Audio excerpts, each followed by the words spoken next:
She didn't yell. She didn't argue. She picked up the remote, turned off the TV, looked me dead in the eyes, and said, "Get out." No warning, no explanation, just one sentence that erased years in a second. I didn't fight her. I didn't raise my voice. I didn't even ask why. I walked out quietly, because sometimes silence is the only move that changes everything. What she didn't know was that the next day, a woman would show up at that house, and nothing would ever be the same again. If you've ever been underestimated, if you've ever been pushed out like you didn't matter, stay with me, because this story isn't about revenge. It's about what happens when a quiet man stops explaining himself. She turned off the TV and told me, "Get out." I want you to picture the room first, because if you don't see it clearly, you won't understand why I didn't say a single word when she said it. The TV was still warm. The screen had just gone black, like someone closed the door in the middle of the sentence. The lamp by the couch hummed soft and yellow, throwing shadows that made the walls look older than they really were. The smell of reheated coffee and lemon cleaner hung in the air like a memory that didn't belong to either of us. She didn't raise her voice. She didn't shout. She didn't curse. She just picked up the remote, pressed the power button, and said, "Get out."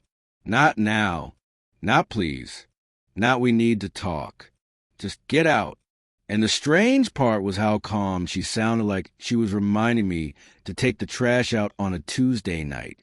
I stayed quiet. That wasn't weakness. That was experience. Because when you've lived long enough, you learn that silence can be heavier than any argument. And sometimes it's the only thing that keeps you standing when someone is trying to erase you from a room you helped build.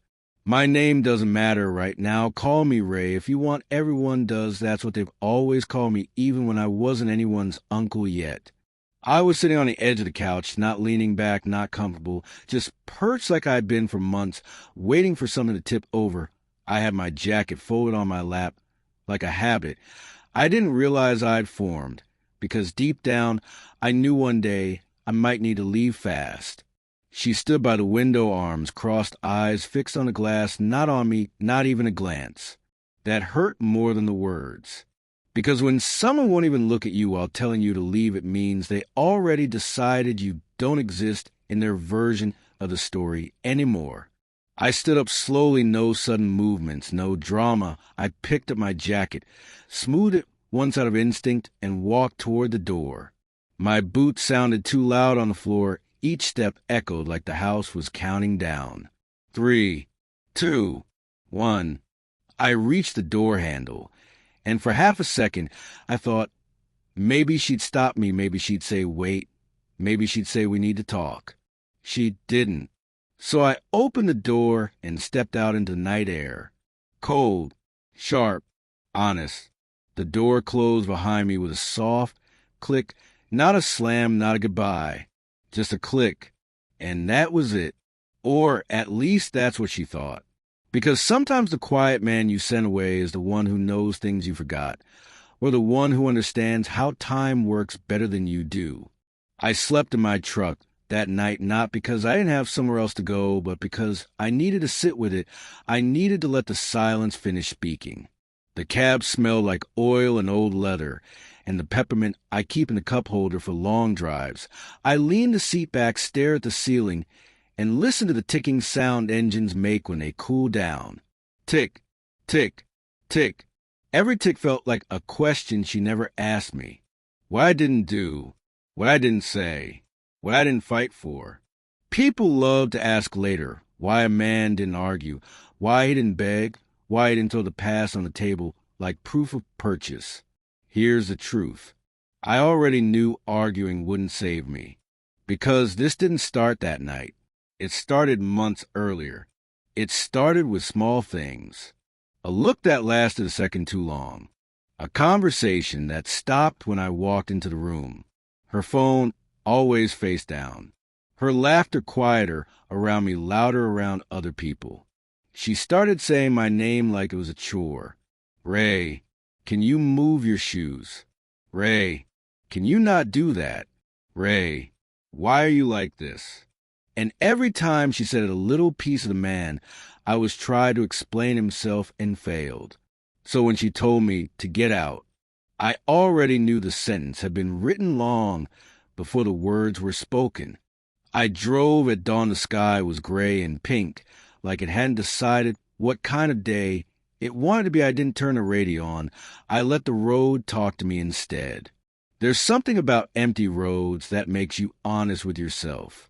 You can't hide when there's nothing around to distract you.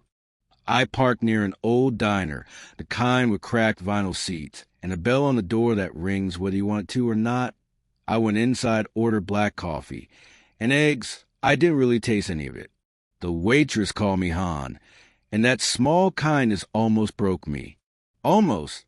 I paid, left a tip that was probably too big, and went back to my truck. That's when my phone buzzed. Not a message from her. Not an apology. Not a question. Just a notification from my bank. And that's when things started to shift, because there was a deposit. A big one.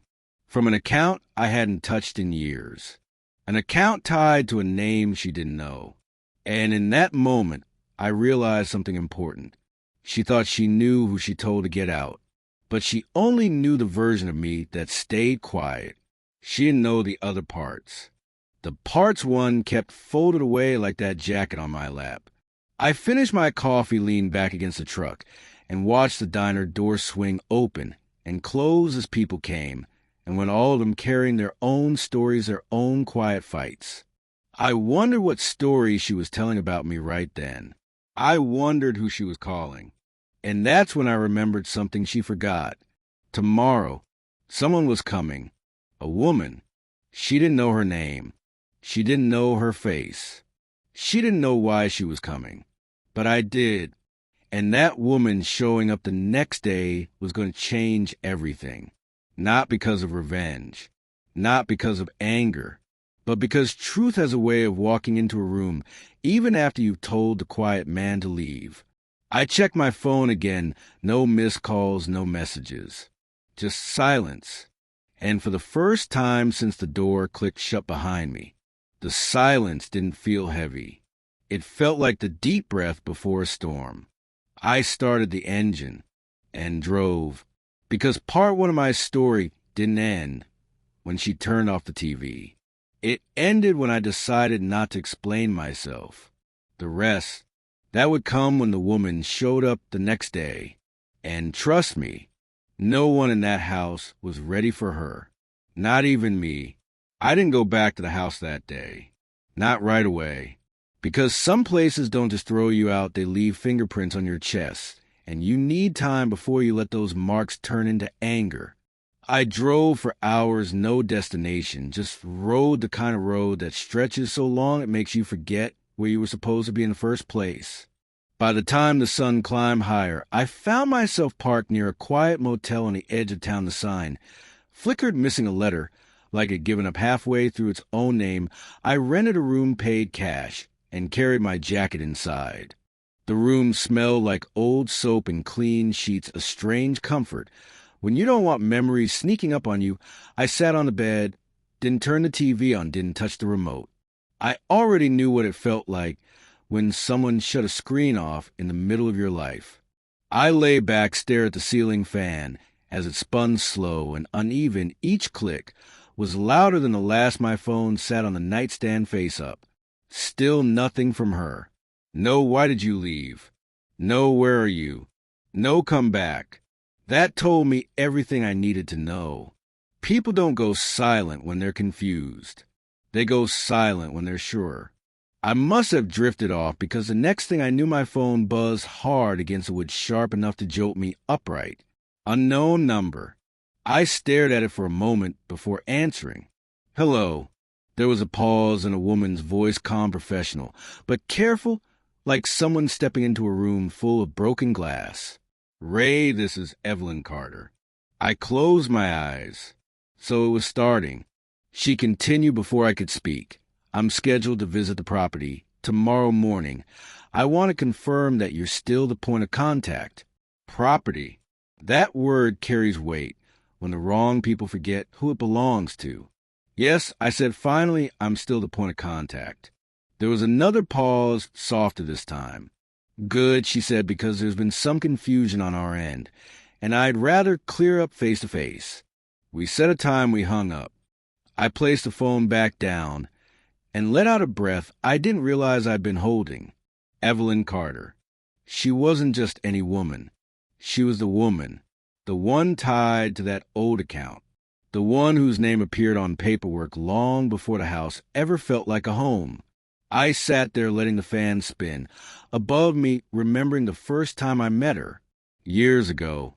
Different life, different mess. I was younger, louder, more convinced that loyalty could fix everything. She was already sharp, already 10 steps ahead, wearing a calm smile that hid a mind always calculating outcomes. We worked together once on a deal. Nobody else wanted touchy legal lines, family property, old money, newer lies. I kept my part quiet. She kept hers clean. And somewhere along the way we promised each other something simple. If it ever came back around, we'd handle it properly. Looks like it had come back around. The rest of that day passed slow. I showered, changed clothes, and stared at myself in the mirror longer than usual, not checking for age, not checking for damage, checking for readiness. Because the next day wasn't about getting back at her. It was about the truth walking into that house without raising its voice. Morning came early. The sun crept through thin curtains, painting lines across the bed. I dressed carefully, not fancy, not sloppy neutral. The kind of look that doesn't draw attention, but doesn't apologize either. I drove back toward town, parked a block away from the house, and waited. I didn't want to be there when Evelyn arrived. Not yet. I wanted to see what happened when someone knocked on that door, asking questions my silence had been answering for years. From where I sat, I could see the front porch, clearly the door of the window where she stood the night before, arms crossed, refusing to look at me. The house looked different in daylight. Smaller, less certain. At exactly 9:15, a silver sedan pulled up. Clean, quiet. Evelyn stepped out. She hadn't changed much, same straight posture, same controlled movements, dark coat, even in the mild weather, hair pulled back, eyes alert. She walked up to the door, knocked once, firm and professional. I imagined her inside, pausing, confused, checking to the peephole, adjusting her story before opening. The door opened. I couldn't hear the words, but I could see the body language. Polite confusion, then stiffness, then surprise. Evelyn spoke calmly, holding out documents. She didn't gesture wildly. She didn't argue. She waited. That's always been her strength. She knows time makes people talk. The conversation moved inside, the door closed. I stayed where I was, heart steady, hand still. 15 minutes passed. Then 20. Then the front door flew open. She stepped out, fast phone in hand, face pale, shoulders tight. She paced the porch, arguing with someone on the line, hands slicing the air. That's when I knew. The truth had landed. I watched her walk back inside, slam the door hard enough this time to echo down the street. A few minutes later, Evelyn came back out alone. She stood on the porch, scanning the street, until her eyes landed on my truck. She knew. I stepped out, leaning against the hood, casual, like I'd been there the whole time. She walked over heels, clicking once, twice, 3 times before stopping in front of me. You didn't tell her, did you? She asked. I shook my head. I didn't need to. Evelyn exhaled slow. She thinks she owns the ground under her feet. She said, but she doesn't even know whose name is on the foundation. I looked back at the house. What happens now? I asked. Now, she said, we do exactly what the paperwork says. Nothing more. Nothing less. That's when the door opened again. She stood there staring at us, confusion, anger, fear, all fighting for space on her face. Ray, she called out. My name sounded different this time. Heavier. I pushed off the truck, took 1 step forward, and stopped. I stayed quiet, because sometimes silence is no longer defense. It's confirmation. Evelyn turned to her and spoke calmly, introduced herself, explained her role, explained the documents, explained the timeline. I watched as realization settled in piece by piece. The house, the land, the decisions she made without asking, the man she told to get out, all built on an assumption that was now cracking. Her eyes flicked back to me, searching for the version of Ray she thought she knew. But that version had stayed quiet the night before. This one just stood there, present, prepared, and no longer willing to explain himself. Because part 2 of this story wasn't about me coming back. It was about her realizing she never sent the right man away. And part 3, that's where the consequences would stop being polite. She didn't invite me inside. Not at first. She just stood there on the porch, gripping the doorframe like it might float away as she let go her eyes move between me and Evelyn, like she was watching 2 different futures argue over which one she deserved. Ray, she said again, slower this time, like changing the speed, might change the meaning we need to talk. I didn't answer. Not because I didn't have words, but because I knew any word from me would give her something to grab onto, and right now the truth needed space to breathe. Evelyn checked her watch comm as ever papers tucked neatly under her arm. She had already said what she came to say. The rest wasn't business. It was personal. I stepped past them both without asking and walked into the house. The same house she told me to get out of. Funny how doors feel lighter when you're not asking permission. The living room looked exactly the same, couch pillows, untouched coffee mug still on the table, the TV dark and silent, like it was pretending none of this had happened. I stood there for a moment, letting the memories come and go. Then I turned around. She was still by the door, arms crossed again, but this time it wasn't control. It was defense.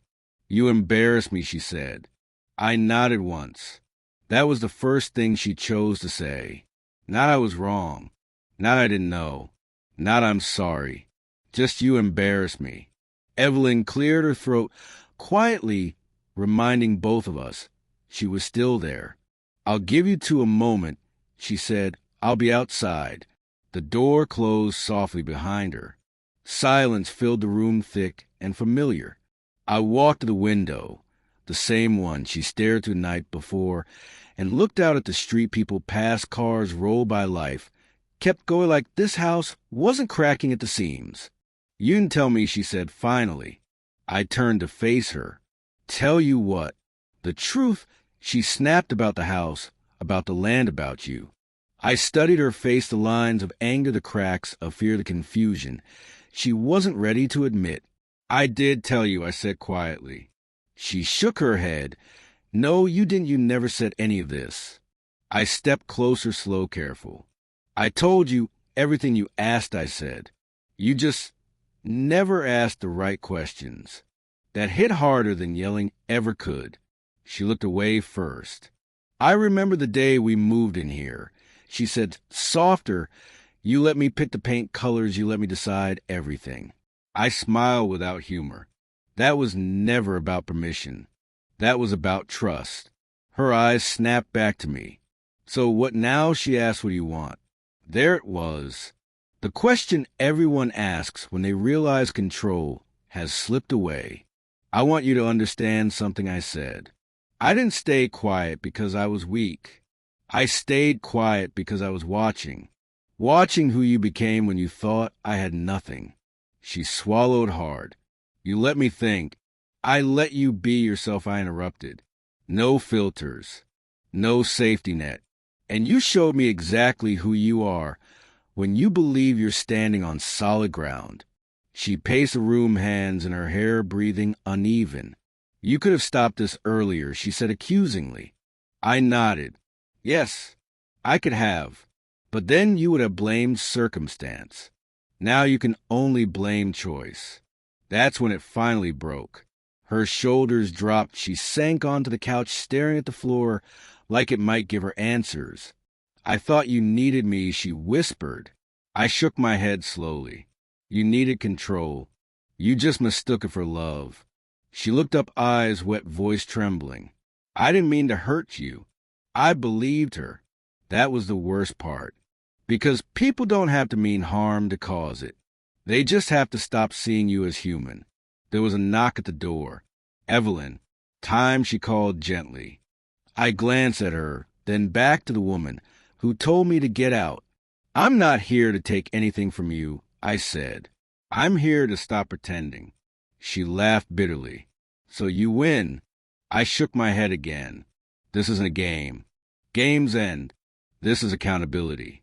I walked to the door, opened it, and nodded to Evelyn. She stepped inside, professional but firm. I've explained the legal standing, she said, calmly, ownership, occupancy, responsibilities. She looked at the woman on the couch. You'll have time to make arrangements, she added, but changes will be made.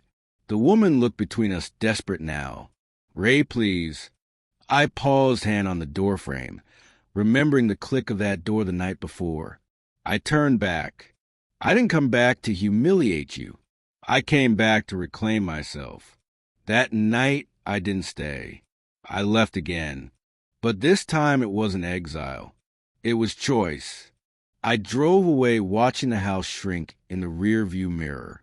Funny how something that once felt like everything can become just another building on the road. Evelyn called later. She'll comply, she said. Quietly, she doesn't really have a choice. I thanked her, hung up, and sat in my truck, listening to the engine idle. I felt lighter, not happy, just clear, because part 3 of this story isn't about revenge. It's about the moment you stop begging someone to see you and start seeing yourself clearly for the first time. Part 4, that's where the final truth shows up, not at the door, but inside the quiet you finally earn. I didn't think the ending would be quiet. Most stories like this promise noise. Shouting, doors slamming, someone winning, someone losing. But the truth is the loudest moments already happened. The TV clicking off, the word get out, and the silence that followed me into the night. Everything after that was just the echoes settling. I spent the next few days away from the house on purpose, not hiding, just letting time do what it does best. Expose what's real. Evelyn handled the paperwork with her usual precision. Notices were served, timelines were explained, options were given, nothing cruel, nothing rushed. Just facts. Facts don't raise their voice. They don't need to. I stayed in a small rental on the other side of town, the kind of place that feels temporary even when you unpack your bag. I slept better than I had in months. That surprised me, because for the first time in a long time, I wasn't waiting for someone else's mood to decide how my night would go. On the 4th morning, my phone rang. Her name. I let it ring longer than necessary, not to punish her, but to make sure I was answering, because I chose to not, because I felt pulled.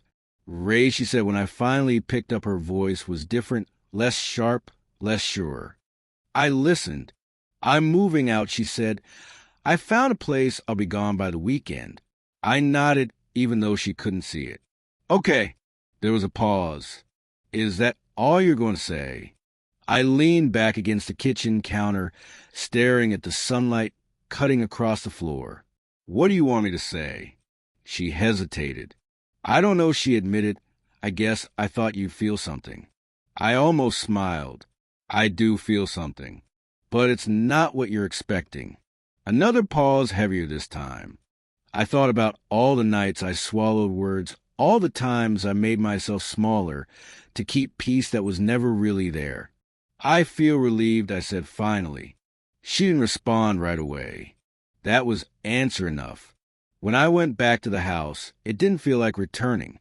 It felt like closing a chapter. Her things were already gone, boxes stacked neatly by the door, like she tried to leave no trace. That made me sad in a quiet way. Not because I wanted her back, but because it confirmed how easily she erased what didn't serve her anymore. I walked through each room slowly. The living room where the TV once glowed. The hallway where our arguments always softened into silence. The bedroom where I lay awake, wondering when I stopped being heard. I didn't rush. This wasn't about reclaiming space. It was about releasing it. Evelyn arrived shortly after carrying a final folder. That's it, she said, everything's settled. I thanked her. She studied me for a moment, then smiled.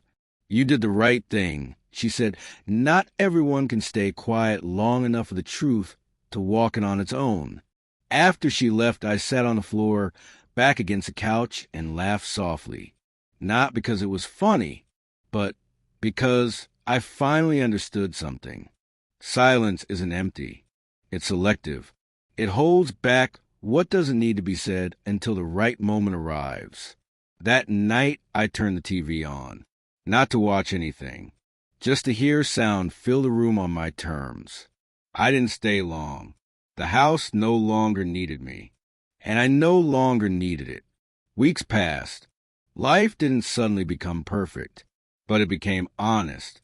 I cooked when I wanted, slept when I was tired, spoke when I had something worth saying. People noticed, not because I announced anything, but because I stopped explaining myself. One afternoon, I ran into her at a grocery store. She looked smaller, not weaker, just uncertain. We exchanged polite nods. Nothing more. That was enough. Because closure isn't always a conversation. Sometimes it's just recognizing you're no longer standing in the same story. I've thought about that night often. About the TV. About the door clicking shut. About how easy it is to underestimate a quiet man. Silence doesn't mean surrender. Sometimes it's strategy. Sometimes it's survival. And sometimes it's simply knowing your worth doesn't need an audience. If you're listening to this wondering why I didn't fight harder, here's the truth. I did fight. I fought by staying calm. I fought by watching. I fought by letting people reveal themselves instead of interrupting them. And when the woman showed up the next day, it was revenge that walked through that door. It was reality. She turned off the TV and told me get out. And in doing so, she gave me something I didn't know I needed, my exit and my beginning. This wasn't a story about winning. It was a story about waking up. And once you do, you never sit quietly in the wrong room again.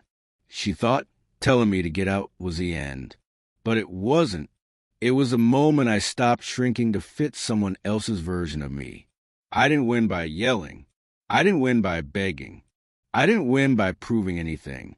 I won by walking away and letting the truth walk in on its own. If this story hit close to home, if you ever stayed quiet while being pushed aside, remember this. Silence isn't weakness. Sometimes it's preparation. And when the right moment comes, you won't need to say a word. If you enjoyed this story, don't forget to like, subscribe, and share it with someone who needs to hear it. Because not every battle is loud, and not every strong man has to shout.